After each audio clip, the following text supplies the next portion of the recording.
And welcome back to What Stock TV. Today we got some Camaro SS headlights, fog lights, and tail lights. We're doing Oracle halos in here, the fog lights, and we're doing the afterburner halos for the tail lights. So stick around. So before I clean these off, you gotta get this is sitting like this, but you gotta get this off. Depending on which headlights you have, whether they're OEM straight from the factory or you got aftermarkets. On these, it's a 7mm screw. Well, it's 3 7mm screws actually, but it's 3 of these. On some of the aftermarket ones, it might just be 3 regular screws in there. Might be some torque screws, so you know that part varies on which lights you have. Once you get to this point, you'll know what you need or not. But these were 7mm, so 3 7mm. Get that off, and that should be it. And you know, take these bulbs out. And you know how that goes. So just get rid of all the bulbs, cause these are going in the oven.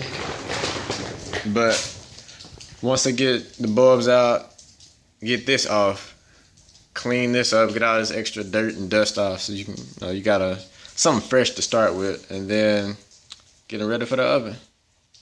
Alright, so the next step, if you have the Camaro with the RS package, which is the RS V6 or the 2SS V8, this is the ballast for the factory HIDs. The same 7mm bolts that were holding that little bracket. It's 3 of those on this, so you take that off and you pull this out. This is plugged up to the bulb, so that'll come out.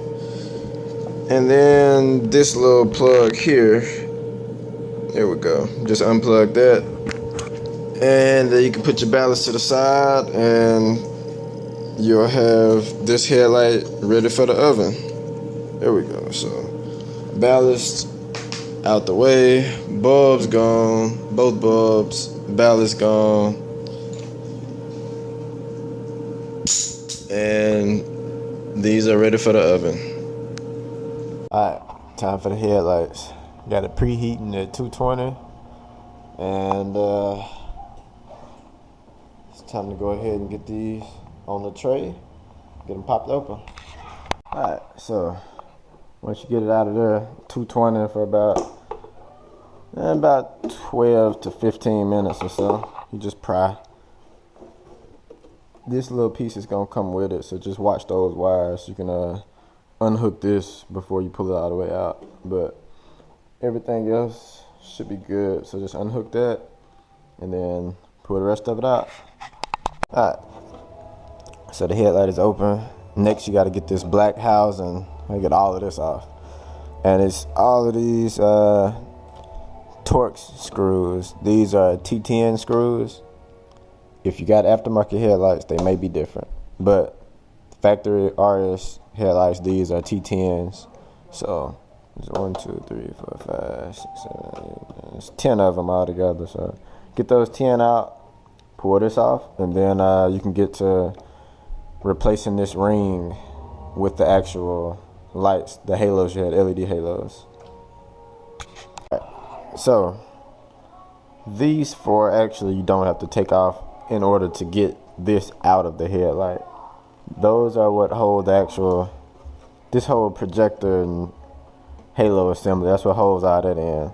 So now, since this is out, you can take these out, and this assembly will come out.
unsealed.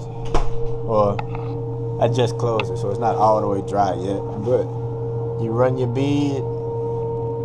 Again, ultra black gasket maker is what I use. Just run a bead all the way around. Make sure everything is covered all the way around. And then you just put your lens back on there and hold it down real tight and just let it dry. Alright, the final step for these, normally I would just leave the wires out and they would, you would run them to whatever you want to get power from. But with these, since they come with the factory halos, he wants them to be controlled just like the factory halos. So this was unplugged from those halos. All I'm gonna do is wire in this little piece that comes with the Oracle lights. So your positive and your negative. I'm just gonna wire that into here. Blue is positive, black is negative in this case. And drill a hole on this side. So this little piece will be on the outside, because if this is anything like the resistors for the switchbacks and all of that, they get real hot. So I don't want to add any extra heat, to this level on the inside of the headlight. So I had this sitting outside, and this can be mounted like to the frame behind the headlights or somewhere back there. But I'm gonna go ahead and drill a hole over here. I already reached on the inside and feel it. There's nothing in the way or any of that. So drill a hole through here, wire this up with that, and pull it through. Seal them up with the black RTV, and then I'm gonna run another line of sealant all the way around this edge just to double seal it. So just to make sure there will be no leaks and no fogging. But yep, so I'm gonna go ahead and pop this hole in here real quick, and I'll see y'all then.